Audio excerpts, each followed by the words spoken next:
Jakarta, akhir September 1965. Suasana genting, para jenderal diculik, desas-desus kudeta bergema, dan Republik berdiri di ujung tanduk. Tapi di tengah kacauan itu, Presiden Soekarno tidak memilih Soeharto untuk menyelamatkannya. Ia justru menghubungi seorang jenderal dari Bandung yang namanya tercantum dalam daftar Dewan Jenderal, kelompok yang dituduh hendak menggulingkannya. Namanya Mayor Jenderal Ibrahim Adji. Kisah ini tidak pernah masuk buku sejarah sekolah. Tapi hari ini, kita bongkar kembali untuk memahami siapa sebenarnya yang setia, siapa yang memilih jalan terhormat di tengah badai. Klik tombol like dan subscribe sekarang, agar lebih banyak orang tahu bahwa sejarah tak selalu soal siapa yang berkuasa, tapi siapa yang memilih untuk tidak merebutnya.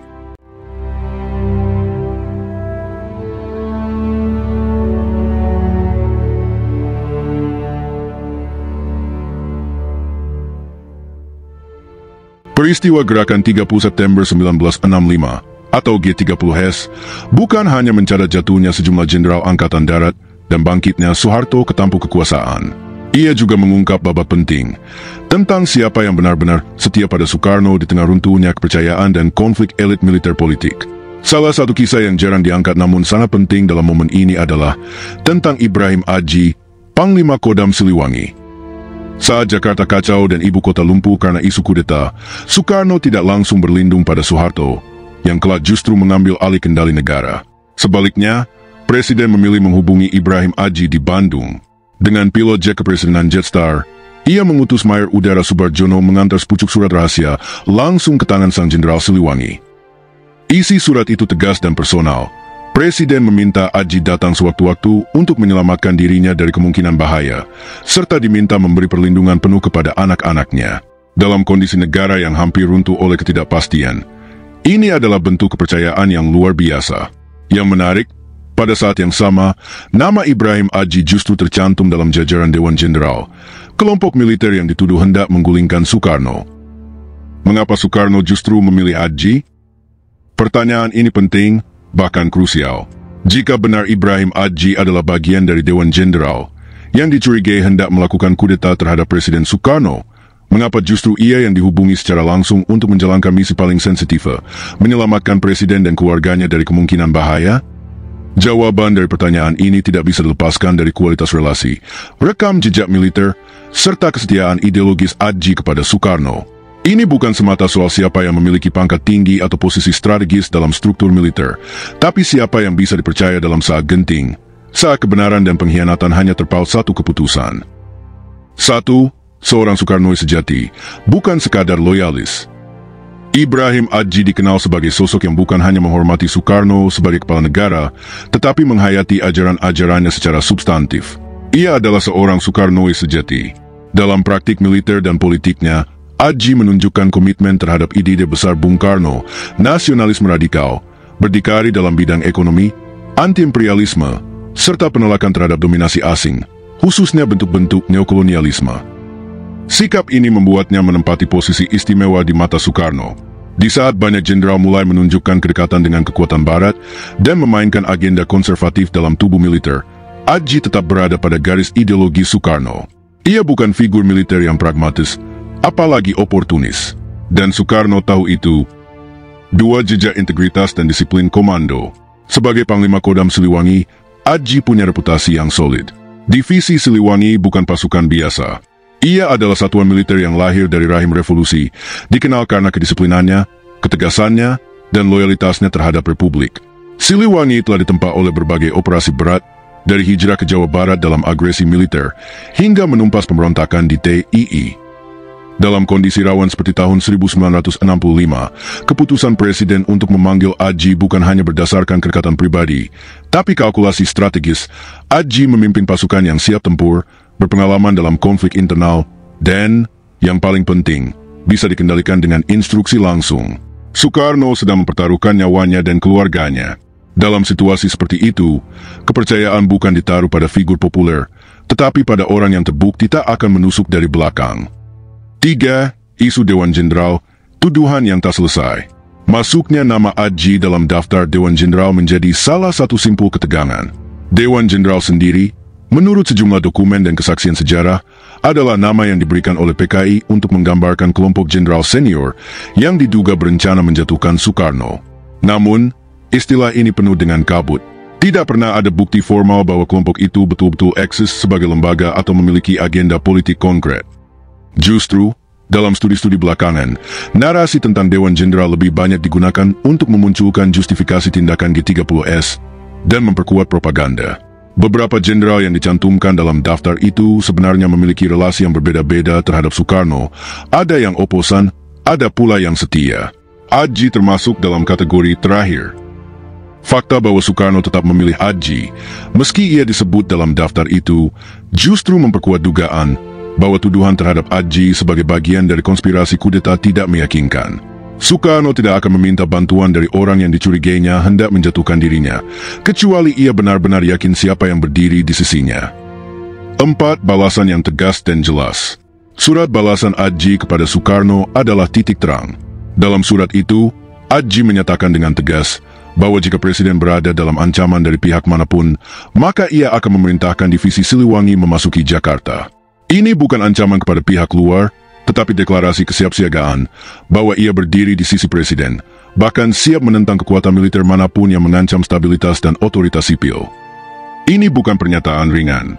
Pada saat itu, kekuatan militer lain tengah bersaing untuk memegang kendali. Soeharto dengan kostratnya, marinir dengan komandonya sendiri, dan AU yang terbelah. Dalam kondisi seperti ini, dukungan dari Panglima Teritorial yang menguasai Jawa Barat bisa mengubah peta konflik nasional. Adji tidak mengerahkan pasukannya, tapi pesan itu cukup kuat untuk menunjukkan bahwa ia bisa jika diminta. Dan mungkin justru karena itulah ia dihormati. Singkatnya, Soekarno memilih Ibrahim Adji karena kepercayaan bukan dibangun dari rumor, tapi dari sejarah panjang hubungan, integritas yang teruji, dan nilai-nilai yang sama. Ketika Jakarta dikepung ketidakpastian, Soekarno tidak mencari kekuatan terbesar. Ia mencari orang yang paling bisa ia percaya. Dan orang itu adalah Ibrahim Adji. Loyalitas di tengah kecurigaan.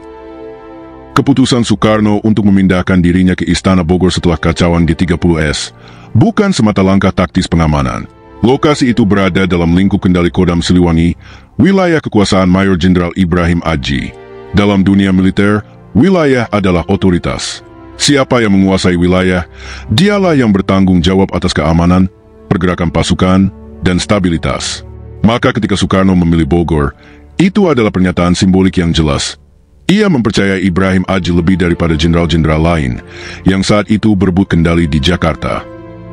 Pilihan ini semakin mencolok karena di waktu bersamaan, Mayor Jenderal Soeharto sedang naik daun.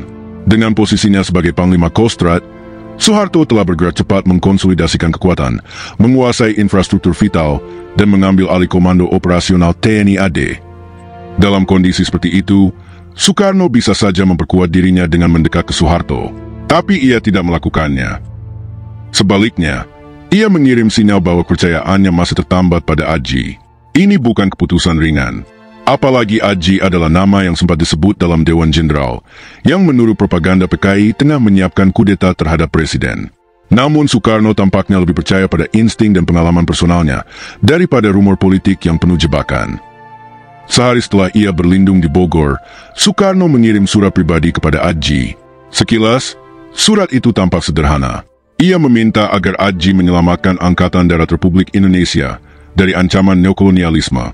Namun jika dikupas, makna surat ini jauh lebih dalam. Dalam suasana kacau setelah G30S, institusi militer sedang menjadi ajang perebutan arah dan otoritas. Angkatan Darat yang sebelumnya menjadi tulang punggung revolusi mulai terbelah. Sebagian mendekat ke Amerika Serikat dan kekuatan Barat dengan dalih melawan komunisme. Sebagian lain mencoba bertahan di bawah payung ideologis Soekarno yang anti-imperialis. Permintaan Soekarno kepada Adji bukan hanya menyelamatkan institusi, tetapi menyelamatkan jiwa Angkatan Darat agar tidak menjadi alat dari agenda asing. Kata neokolonialisme yang digunakan Soekarno bukan sekadar jargon. Itu adalah kritik tajam pada kecenderungan militer dan negara yang mulai membuka diri kepada pengaruh luar, termasuk kerjasama militer dengan Amerika Serikat, pelatihan CIA, dan penerimaan bantuan luar negeri yang bersifat mengikat. Soekarno melihat ini sebagai pengkhianatan terhadap cita-cita revolusi kemerdekaan. Hal yang paling menggugah dari surat itu justru bukan kalimatnya, tapi apa yang diselipkan bersama, sebuah foto dirinya dan selembar uang Rp100. Sebuah isyarat simbolik yang kaya makna. Foto diri adalah representasi personal dan emosional. Soekarno bukan sekadar presiden, tapi figur revolusi, bapak bangsa. Menyertakan fotonya dalam surat berarti meminta Adji untuk mengingat siapa yang ia layani, bukan hanya jabatan politik, tapi ide besar tentang bangsa yang sedang dibangun bersama. Bukan sekadar seorang presiden yang tengah terdesak, tetapi seorang pemimpin yang sedang mempertaruhkan nasib republik. Sedangkan uang Rp100, dalam konteks budaya dan simbolik Indonesia, bisa dibaca sebagai bentuk kepercayaan dan kenangan. Bisa jadi, itu adalah cara Soekarno mengatakan, "Aku percaya padamu." Ini bukan hanya tentang perintah, ini tentang pengabdian. Bisa pula dibaca sebagai bentuk penghormatan, atau bahkan pengikat sumpah diam-diam.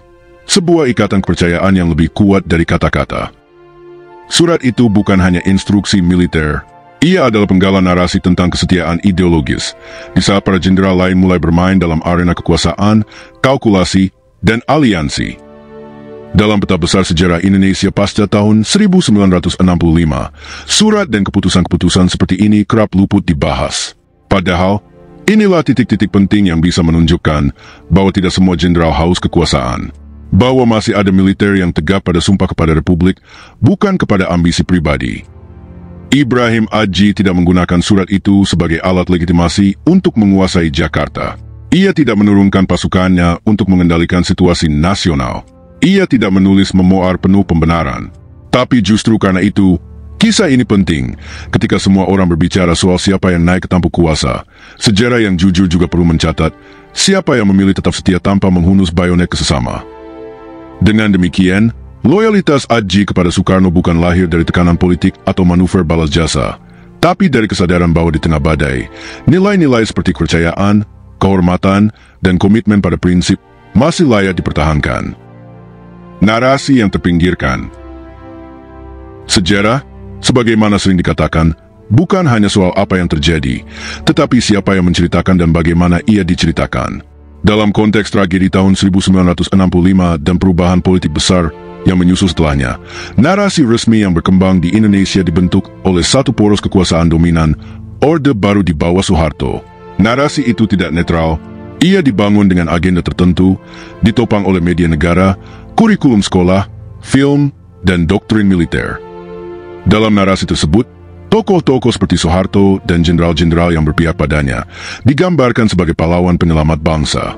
Sementara tokoh-tokoh lain yang memiliki posisi ambivalen atau bahkan setia kepada Soekarno, seperti Ibrahim Adji, perlahan terhapus dari ruang ingatan kolektif.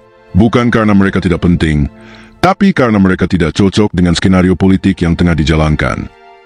Sejarawan Hersri Setiawan dalam Kamus Gestok menyoroti bagaimana keberadaan Adji dalam daftar Dewan Jenderal lebih merupakan tuduhan liar yang tidak memiliki dasar yang kuat. Tuduhan ini bisa saja dibentuk oleh strategi politik PKI pada masa itu, atau justru dimanfaatkan oleh kekuatan lain untuk menstigma pihak-pihak yang bisa mengganggu jalannya konsolidasi kekuasaan. Ironisnya, meskipun Hersri sendiri adalah korban Orde Baru, ia tetap mengakui bahwa Adji bukanlah sosok yang layak dicurigai sebagai pengkhianat Soekarno. Justru sebaliknya, Adji adalah sosok yang berdiri dalam garis yang sama dengan Presiden, baik secara ideologis maupun emosional. Namun dalam konstruksi narasi pasca tahun 1965, peran seperti Ibrahim Adji dianggap tidak berguna secara politis. Ia tidak membantu Soeharto naik ke puncak kekuasaan. Ia juga tidak berada dalam barisan kiri yang bisa dijadikan kambing hitam. Ia tidak cukup ekstrim untuk dibenci, tapi juga tidak cukup berguna untuk dijadikan simbol. Maka ia disingkirkan dari panggung. Sejarah ditulis oleh para pemenang. Istilah ini sering terdengar, tetapi dalam kasus Indonesia pas tahun 1965, ia menjadi kenyataan telanjang. Pemerintahan Orde Baru menyusun narasi tunggal tentang G30S sebagai pemberontakan PKI yang kejam, sementara militer, khususnya Soeharto dan lingkarannya, digambarkan sebagai pelindung bangsa. Dalam narasi itu, tidak ada ruang untuk kompleksitas. Tidak ada ruang untuk menyelidiki bagaimana para jenderal lain mengambil posisi. Tidak ada tempat bagi Adji yang memilih tidak menyerang, yang memilih menjaga prinsip, dan yang tetap setia meskipun bisa saja ia mengambil alih. Narasi seperti ini membentuk kesadaran kolektif generasi demi generasi. Lewat buku pelajaran, Film propaganda seperti pengkhianatan G30 SPKI dan doktrin politik negara, nama-nama seperti Adji tidak diajarkan. Padahal justru dari merekalah kita bisa belajar tentang alternatif kepemimpinan yang tidak mengandalkan kekerasan, tidak memanfaatkan momentum untuk keuntungan pribadi, dan tetap teguh dalam kesetiaan ideologis meski tidak populer. Melawan lupa, membaca ulang dengan kritis. Membaca ulang kisah Ibrahim Adji bukan sekadar nostalgia atau rehabilitasi nama. Ini adalah langkah penting dalam merawat kewarasan sejarah kita. Dalam pusaran sejarah yang penuh manipulasi, tokoh seperti Adji mengingatkan kita bahwa ada jalan lain, jalan yang lebih sepi, tetapi lebih jujur. Ia tidak mengambil alih kekuasaan, meski ia bisa. Ia tidak membelot, meski ia ditekan oleh keadaan. Ia tidak menciptakan narasi besar tentang dirinya, meski ia punya alasan untuk itu. Tapi justru karena itu, kisahnya penting. Maka kita perlu bertanya, mengapa dalam sejarah nasional kita, tokoh yang setia tidak dikenal? Mengapa yang dielu-elukan adalah mereka yang naik ke tampuk kuasa, bukan mereka yang menolak mengambilnya demi menjaga martabat? Jawabannya mungkin sederhana, tapi menyakitkan, karena sejarah kita lebih senang mencatat kemenangan, bukan keteguhan hati. Padahal dalam banyak momen kritis, justru yang paling berdampak adalah orang-orang yang tidak memilih kekuasaan, melainkan memilih kesetiaan, kendali diri, dan prinsip. Dengan membaca ulang kisah Ibrahim Adji, kita bukan hanya sedang menambal sejarah yang berlubang, tapi juga sedang memulihkan cara pandang bangsa ini terhadap apa arti menjadi pemimpin. Bahwa tidak semua pahlawan adalah mereka yang menang. Sebagian dari mereka adalah yang memilih tidak bertarung, demi menjaga keutuhan yang lebih besar. Ibrahim Adji tidak naik ke tampuk kekuasaan. Ia tidak mengerahkan pasukan. Ia tidak menulis pembenaran. Tapi justru disitulah kekuatannya. Ia memilih tidak mengkhianati hati nuraninya. Dan itu adalah keberanian yang tidak semua pemimpin punya. Kalau kamu percaya bahwa sejarah harus ditulis ulang dengan kejujuran, bukan propaganda, bagikan video ini sekarang. Tulis di komentar, menurutmu, kenapa tokoh seperti Adji dilupakan? Dan jangan lupa subscribe, karena masih banyak kisah penting yang sengaja dihapus dari sejarah bangsa ini, dan kita akan menggali semuanya, satu persatu.